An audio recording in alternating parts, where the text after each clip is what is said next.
이야기가 있는 클래식 음악 세계로 안내합니다. 정태양의 클래식이 빛나는 순간.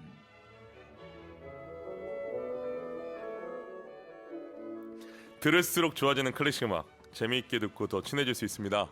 오늘도 클래식 음악 세계를 우리를 안내해줄 피아니스트 정태양, 안녕하십니까? 네, 여러분 안녕하세요. 피아니스트 정태양입니다. 자, 지난주 어떻게 지내셨습니까? 네, 이번 주에 제가 이제 국립오페라단에서 네. 알제리의 이탈리아 여인이라는 로시니의 작품을 한국에서 처음 이제 공연하게 됩니다. 대한민국 초연이죠. 맞습니다. 그래서 아. 저희 오페라단이 정말 열심히 준비하고 있고 네. 훌륭한 제작진과 함께 이번 주에 이제 공연을 올리거든요. 우리 수요초대석의 국립오페라단 최상호 단장님, 맞습니다. 또 지휘자 이든, 맞습니다. 또 우리 베이스 전태현 맞습니다. 다 나왔습니다. 그러면 수요초대석에서 제작을 거의 저희가 홍보 담당으로 맞습니다. 이렇게 언급을 하고 있는 이유는 뭐냐면 이것도 클래식의 또 저변학대입니다. 맞습니다. 이 로시니 하면 우리가 세비야이 발사만 알고 있는데 맞아요. 또 알제리 이탈리아 여인 대한민국 초연하는 걸 이렇게 국민들에게 알릴 필요가 있다. 이번에 국립오페라단에서 초연이 되고 나면 네. 이제 다른 오페라단에서도 이 작품 정말 괜찮다. 네. 우리 이 작품을 많이 올려보자 이런 네. 붐이 일 것 같습니다. 잠시만요. 그럼 만약에 작품이 안 좋았다는 평이 되면 어떻게 되는 겁니까? 사라지게 되는 겁니까? 아유, 그럴 리가 없습니다. 저희가 정말 재밌게 그리고 여러분들께 로시니의 진수를 들려드릴 예정입니다. 예, 저는 25일 일요일에 갑니다. 네, 저는 오케스트라 피트 안에서요. 네. 그 챈발로라는 피아노의 전신이 되는 악기를 연주하고 있을 거예요. 제가 유심히 찾아보겠습니다. 감사합니다. 일요일 연주는 3시더라고요. 맞아요. 토일은 3시고요. 네. 목금은 7시 반입니다. 아니 그 오페라 공연을 3시에 할 때도 있나요? 주말 공연은 그럴 때도 있는 것 같아요. 네, 아니 오페라 끝나고 나면 뭔가 밤이어야 되는데 굉장히 화날 것 같습니다. 저희 제작진도 뒤풀이를 해야 되니까요. 네. 일찍부터 끝내고 가는 것 같습니다. 잠시만요. 뒤풀이 때문에 지금 일찍 가는 겁니까? 농담입니다. 네, 고맙습니다. 자, 그리고 좋은 소식 있는 거 알고 있습니까? 맞아요. 제가 소식을 들었는데 네, 다음 주부터 우리 네. 11시 클래식이 네. 2시간으로 방송 시간이 늘어난다고 합니다. 정말 아, 축하드립니다. 우리나라가 이 문화 강국이라는 또 의미가 아니겠습니까? 맞아요. K 클래식과 함께 이 열화와 같은 우리 청취자분들과 시청자분들이 2시간으로 늘려달라. 저는 그 얘기를 들을 때마다 계속 1시간으로 하는 게 좋겠다. 왜냐하면 이게 뭔가 아쉬울 때 빠져주는 게 더 좋지 않을까 생각을 했는데 이제 빼도 박도 못하게 됐습니다. 너무 네. 우리 정경 교수님이 1시간을 더 고생하시면 많은 청취자님들이 더 행복하실 것 같습니다. 약간 지금 살짝 매기는 것 같은데 약간 목소리를 제가 느꼈거든요. 1시간 더 고생해라. 약간 이런 뉘앙스 있었습니까? 없었습니까? 아닙니다. 클래식 없었습니까? 음악이 네. 여러분들께 이 삶을 더 풍성하게 해줄 것 같아요. 예, 자꾸 재미없는 원론적인 이야기 고맙습니다. 자, 오늘 소개해 주실 작품 어떤 작품입니까? 네, 풍성한 화음이 조화를 이루는 서정적이면서도 감각적인 곡입니다. 어허. 낭만주의적 성격이 강한 작곡가 코른 골트의 바이올린 협주곡 작품 번호 35 중에서 1악장을 가지고 왔는데요. 네. 클래식 음악 제목을 항상 소개해 드릴 때마다 작품 번호 뭐에 몇 번에 무슨 장조 이게 제목이 일단 길다 보니까 여러분들께 탁 와닿지 않는 게 많은 것 같아요. 그래서 오늘 네. 코른 골트라는 작곡가의 바이올린 협주곡이다 이렇게 알고 계시면 될 것 같습니다. 하나 더 좀 어렵다고 느껴지시는 거를 네. 제가 한번 또 캐치해서 말씀드리겠습니다. 지금 설명하실 때 낭만주의적 성격이 강하다. 예, 어떤 작품은 낭만주의 성격이 안 강한 건 뭡니까? 그러니까 우리가 보통 원론적인 이야기를 해야 될지 모르겠는데 네. 우리가 보통 낭만적이다라는 말을 하면 어떤 멜로 영화를 보면 낭만적이야 이런 이야기를 하게 되잖아요. 네. 근데 사실 이 낭만주의 그러니까 그 시대의 사조는요 그런 멜로틱한 것을 이야기하는 것이 아니라 네. 고전주의 시대 때요 균형이 맞고 그리고 규칙이 있고 조화롭고 절제되어 있고 그것을 반대로 하는 것. 그러니까 기존에 있던 그런 관습들을 반대로 해서 우리의 자유로움을 드러내고 통제에서 벗어나고 정형화된 것을 해체하고 그런 것이 사실 낭만주의 사조라고 할 수 있어요. 어렵습니다. 어려우시죠? 기존의 전통을 조금 거부했다 이렇게 이해해 주시면 될 것 같아요. 그러니까 우리가 좀 더 쉽게 우리 시청자분들에게 설명을 드리면 이런 건 어떨까요, 선생님? 그 바로크 시대는 네. 예를 들어서 건축 양식이랑 비교해 이랬을 때 그때 당시에 성당이나 교회를 보면 건축물들이 이게 반복이 되지 않습니까? 맞아요. 예를 들어 종탑이 두 개가 있어요. 맞아요. 그럼 우리가 이제 뭐 바로크 시대의 노래 가장 대표적인 스카를라떼 자일솔레다 간제다. 그럼 1, 2절이 맞아요. 마치 건축물처럼 인간의 표현을 하더라도 자일솔레다 간제 고라초도라토 이렇게 똑같이 반복이 맞아요. 되잖아요. 네. 하지만 낭만주의에서는 그런 게 없지 않습니까? 네, 그 형식이 많이 무너지죠. 예, 그 이렇게. 형식 반복 형식이 무너지고 네. 인간의 감정들을 극한으로 표현할 수 있는 그 전에 자유로운. 바로크 고전에서는 인간의 감정을 그 형식 아래 넣었는데 네, 낭만주의는 그거를 좀 탈피했다. 맞아요. 정영 아니, 교수님의 명쾌한 아니 저는 해설이었습니다. 잠깐만요. 선생님 아까 이렇게 얘기하기로 했잖아요. 예, 저희가 너무 친해졌습니다. 자, 넘어가겠습니다. 네. 코른골트 널리 알려진 작곡가는 솔직히 우리는 너무 많이 알고 네, 있지만 저희는 또 이 대중적이 우리가 또 알려야 되는 의무가 있으니까. 맞아요. 그렇죠. 익숙한 네, 작곡가인데 오늘 제대로 소개하겠습니다. 어떤 작곡가입니까? 네, 이름이 좀 어려워요. 코른골트입니다. 네. 1897년에 헝가리 오스트리아 제국에서 태어났고요. 네. 아버지가 유명한 음악 비평가였습니다. 그래서 아들을 음악가로 기르고 싶었던 건지 아들 이름에 모차르트의 이름인 볼프강을 넣었습니다. 와. 그래서 에리히 볼프강 코른골트가 풀 네임입니다. 전체 이름입니다. 네. 그리고 형은 슈만의 이름인 로베르트가 들어가 있는데 음악을 하지 않고요. 근데 아버지가 정말 유명한 음악 비평가였기 때문에 이 코른골트가 작품을 발표할 때마다 혹시 아버지가 작곡한 거 아니야라는 말을 많이 들었다고 합니다. 아, 그렇군요. 아, 참 이게 또 이게 이런 오해를 또 받을 수 있겠습니다. 자, 아들 이름에 아주 흥미로운 게 모차르트 이름을 넣은 걸 보니까 언뜻 생각하기에 아버지 율리우스 코른골트가 그 모차르트의 좀 극성스러운 팬이 아니었을까 또 생각이 드는데요. 그런 것 같아요. 네. 그러면서 비엔나의 음악계의 최고의 음악 비평가라고 하는데요. 예. 율리우스 코른골트 이 아버지는요 아들의 출세작인 오페라 죽음의 도시를 가명으로 대본을 공동 집필하기도 했다고 합니다. 오. 그러니까 아들의 작품에 관여도 한 적이 있던 거죠. 아, 그러니까 오해를 더 받을 수도 있었겠네요. 네. 아, 또 이 날카로운 비평가였는데 아들을 또 사랑했군요. 그런 것 같아요. 잘 알겠습니다.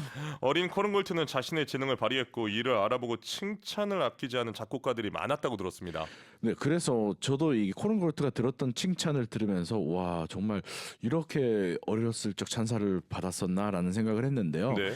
7살에 작곡을 시작했는데 이미 낭만주의 테크닉을 가졌다고 합니다. 그래서 9살에 음악을 작곡했는데 작곡가 말러가 천재라고 그를 칭찬을 했고요. 말러가요? 네. 그래서 자신의 친구 첰린스키와 공부하도록 권유를 했다고 합니다. 와. 그리고 또 위대한 작곡가 리하르트 슈트라우스는요. 첫 번째 느낌은 놀람과 이런 조숙한 천재가 정상적인 발전을 할 수 있도록 배려해 주어야 한다는 걱정이었다. 스타일의 확고함, 형식의 완전한 파악, 피아노 소나타의 독특한 표현, 하모니 정말 놀랍다라는 칭찬을 했다고 합니다. 아, 지금 슈트라우스 제가 너무 좋아하는 작곡가인데 네. 뒤에는 다 이해가 됩니다. 근데 조금 이해가 안 되는 문장이 하나 있는데요. 네. 자, 이런 조숙한 천재가 정상적인 발전을 위해 정상적인 발전이 뭡니까? 너무 재밌는데요. 그러니까 천재가 네. 너무 세간에 관심을 받거나 또는 아니면 제대로 된 교육을 못 받거나 이런 걸 염려하지 않았을까요, 슈트라우스가? 본인의 이 경험인가요?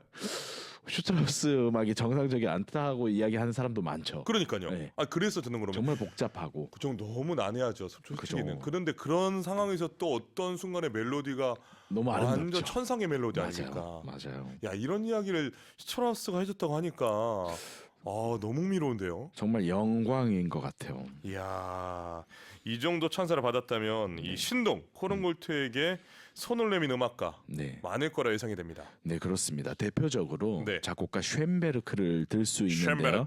쉔베르크는 국제음악협회에서 영향을 행사하고 있었는데요.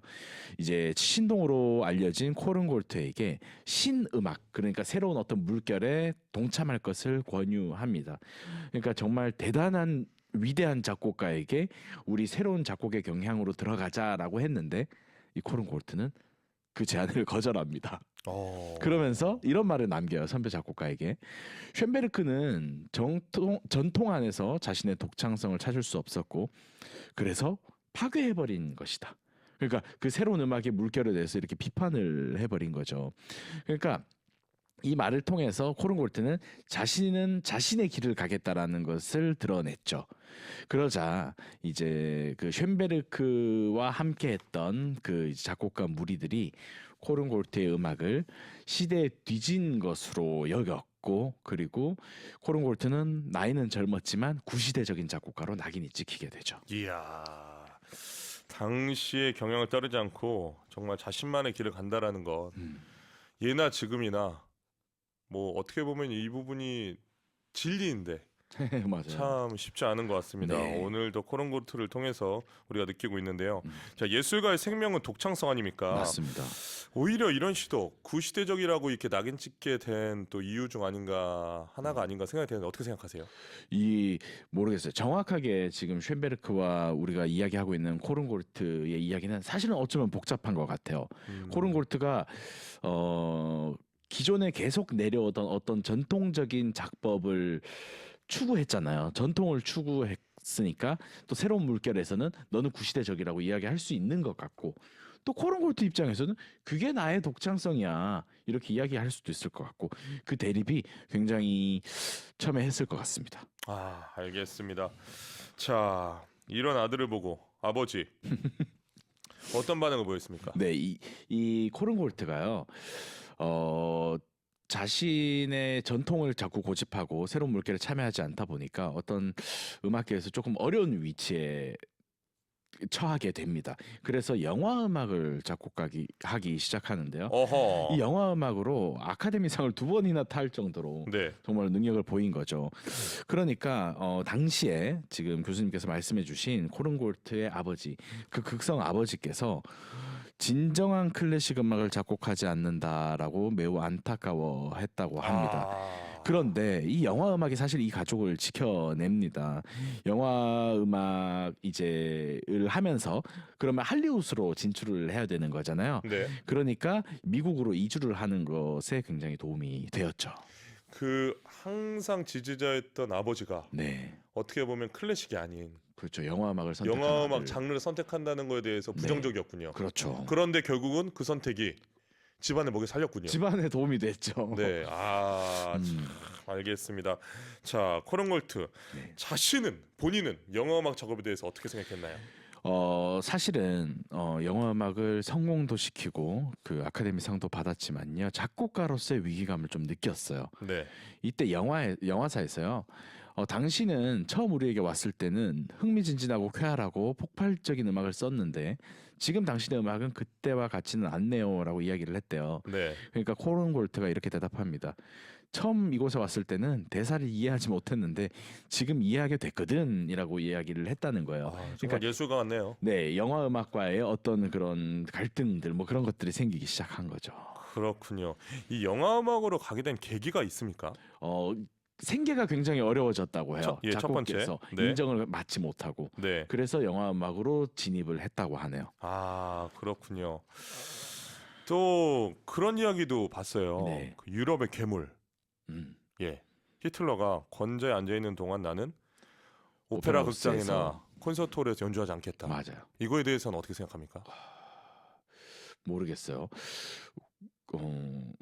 작곡가의 신념이니까 그 존중되어야 되는 게 아닐까 이런 생각이 듭니다. 아, 네. 저는 더 궁금한 게 만약 이제 살아있다면 좀 물어보고 싶은 게 그럼 영화는 괜찮은지 콘서트로는 안 되고 영화 무대는 괜찮은지. 유럽이 아니라 미국이니까. 그러니까. 자, 알겠습니다. 그렇다면 나치 정권이 막이 내린 후에 코른골트는 클래식 음악을 다시 작곡하고 콘서트로 연주를 했습니까? 네, 본격적으로 클래식 음악을 작곡을 했습니다. 그래서 바이올린 협주곡 D장조를 쓰기도 했고 또 네. 첼로 협주곡도 쓰기도 했고 그래서 결국 오스트리아로 돌아와서요 이 작품들을 지휘했는데요. 그 당시 경향 그러니까 쇤베르크를 비롯한 여러 작곡가들의 경향과 굉장히 멀어져 있었기 때문에 아주 냉담한 반응을 받았습니다. 그리고 영화 음악에 매진했다는 이유로 영화 음악 작곡가로 낙인이 찍혔고 오스트리아에서는 더 이상 진지한 작곡가로 받아들여지지 않았습니다. 아, 좌절감이 컸겠는데요. 그런데 사실은 그렇게 좌절감이 크지는 않았던 것 같아요. 순수 음악에 대한 열정이 아직 남아 있었기 때문에 네. 마지막까지 클래식 작곡가로 남기 원했던 코른골트는 교향곡도 쓰고 변주곡도 쓰고 여러 가지 작품 활동을 이어갑니다. 이 작품들이 이제 유명 교향악단에서 연주를 꾸준히 했음에도 불구하고 새로운 음악의 물결에는 해당하지 않았기 때문에 이게 이슈가 되지는 않았던 것 같습니다. 그런데 이쯤 코른골트의 생명은 꺼져가고 있었습니다. 왜 그렇죠? 이제 병이 심하게 들어가지고 투병 네. 생활을 시작했다고 합니다. 1956년에 뇌졸중으로 맞아요. 사망했죠. 알겠습니다. 자, 안타까운데요. 지금부터는 오늘의 주제곡인 바이올린 협주곡에 대해서 좀 더 이야기를 나누도록 하겠습니다. 코른골트가 다시 클래식 음악을 작곡하자고 마음을 먹었을 때 네.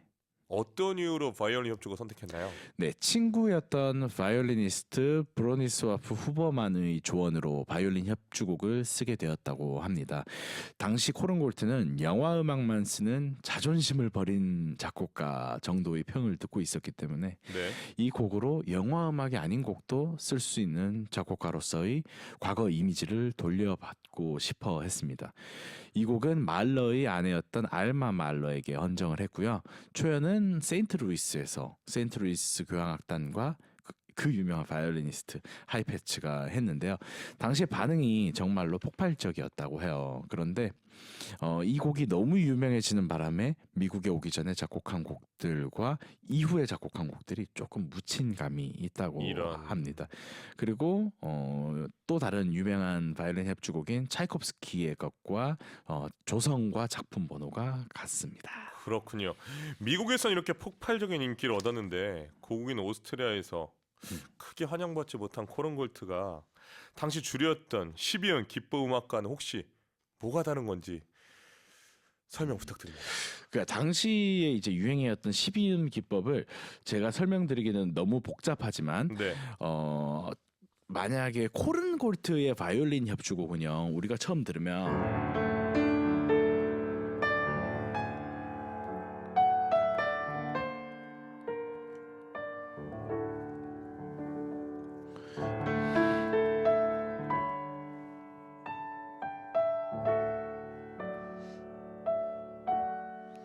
그러니까 이런 뭔가 풍성한 선율감을 느낄 수 있으실 것 같아요. 근데 쇤베르크의 어떤 한 그 12음 기법으로 작곡된 음계를 들려드리면요, 조금 음산한 기분 또는 이게 뭐지 하는 생각이 드실 수도 있을 것 같아요.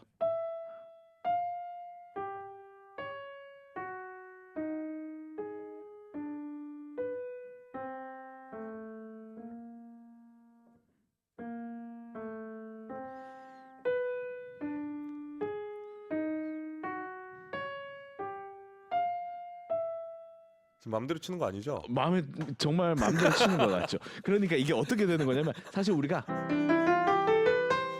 이런 음계를 사용하고 있어요. 그래서 이런 음계를 사용하고 있는데 이 기존의 이런 체계 자체를 좀 부정하는 거예요. 아니 아무래도 봐도 태양 선생님 우리 모른다고 그냥 아무렇게나 친 다음에 코른골트 갖다 붙이면 안 됩니다. 그 쇤베르크의 피아노 모음곡 중에서 제가 그 음의 배열을 쳐드린 건데 그래서 제가 이상하다고 했잖아요. 여러분 좀 너무 특이하죠. 그러니까 이제 망 터지네. 이렇게 약간 특이한 게 유행이었는데 네. 코른골트가 굉장히 선율적이고 감성적인 음악을 쓰니까 찬밥 신세를 받았죠. 네. 알겠습니다. 자, 1악장의 멜로디 어떻게 시작됩니까? 우리 많이 당황하신 것 같아요. 많은 분들 이거 도대체 쇤베르크 이거 뭐지 막 이거 아니, 언제까지 저거 치고 있지? 아니 이게 너무 뭐랄까 손 가는 대로 가는 멜로디라 개연성이 전혀 없으니까 우리가 앞에 낭만주의를 얘기하면 뭐하냐고 전혀 개연성이 없는. 그러니까 앞으로 이렇게 코른골트를 잘 소개했는데 다시 이렇게 원점으로 돌아간 것 같아서 그죠. 미치겠어요. 속상해서. 이러니까 음악이 어렵다는 소리 듣는다고 우리가. 그래서 코른골트의 멜로디를 한번 네. 들려드려 볼게요. 네.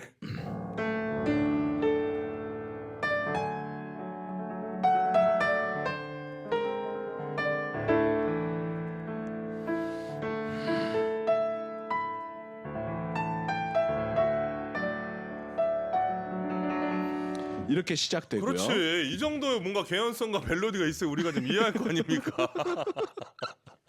그리고 나중에 한 번 더 반복될 때도요. 이 멜로디가 나와요.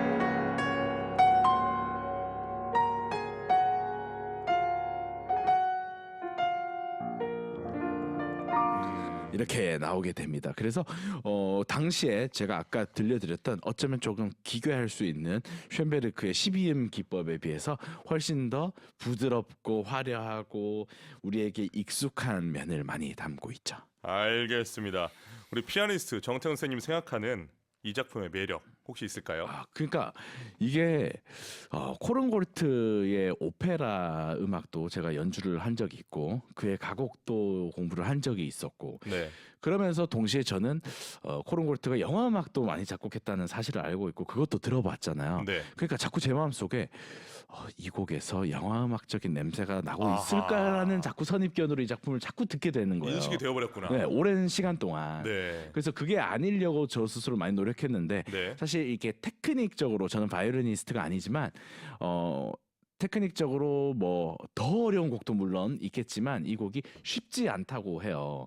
그래서 그 기술적인 문제를 해결해 나가는 것 그리고 이 곡에 담겨 있는 충분한 어떤 감성적인 부분들 그것이 이 작품의 매력이 아닌가 생각을 합니다. 알겠습니다. 오늘은 어떤 연주자의 작품으로 가져왔습니까? 네, 이자크 펄만이라는 바이올리니스트의 연주와 그리고 앙드레 프레빈의 지휘로 준비했습니다. 네, 여기서 코른골트의 바이올린 협주곡 D장조 작품번호 35 1악장 모데라토 노빌레 바이올리니스트 이차크 펄먼 앙드레 프레빈이 지휘하는 피츠버그 심포니 오케스트라 연주로 들려드립니다. 코른골트 바이올린 협주곡 D장조 작품번호 35 1악장 모데라토 노빌레 바이올리니스트 이차크 펄먼 앙드레 프레빈이 지휘하는 피츠버그 심포니 오케스트라 연주로 감상했습니다. 자, 어떻게 감상하셨습니까? 그냥 뭐랄까 영화 음악과 클래식 음악의 경계를 어떤 면에서는 잘 모르겠다 이런 생각이 드는 게 그 우리가 잘 알고 있는 존 윌리엄스 있잖아요. 네. 해리포터도 쓰시고 하신 그 존 윌리엄스가 라스칼라 극장에서 라스칼라 오케스트라를 지휘하는 영상을 봤어요. 네. 너무 좋고 아름답더라고요. 그리고 베를린 필도 이제 존 윌리엄스를 연주하기도 했고 그랬는데 그리고 최근에 제가 연주를 좀 해본 작품을 라디오에서 들려드리려고 토마스 아데스라는 굉장히 유명한 클래식 작곡가의 영화 음악을 조금 쳐봤는데요.